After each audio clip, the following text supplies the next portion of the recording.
राज्यात अतिमुसळधार पावसाचा इशारा देण्यात आला। 24 ते 48 तासात काही भागात अतिवृष्टीचा अंदाज आहे। पुणे, नाशिक, घाट परिसरात आज रेड अलर्ट देण्यात आलाय।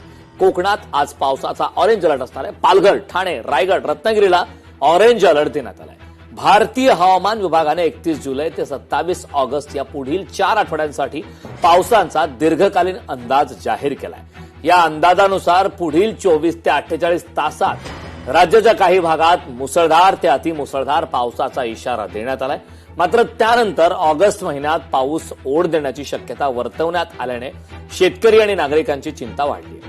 हवामान विभागाने दिलेल्या माहितीनुसार आज पुणे घाट परिसर आणि नाशिक घाट परिसरात अत्यंत मुसळधार पावसाचा रेड अलर्ट जारी करण्यात आलाय। तर पालघर, ठाणे, रायगड, रत्नागिरी आणि जळगाव या जिल्ह्यांसाठी ऑरेंज अलर्ट देण्यात आलाय।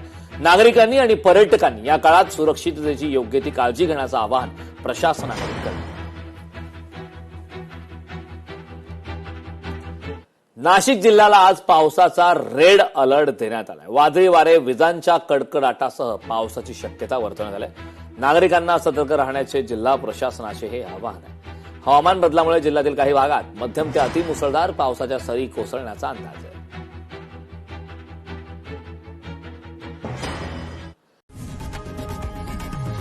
लोकशाही मराठी ऐका, पहा, जागरूक रहा।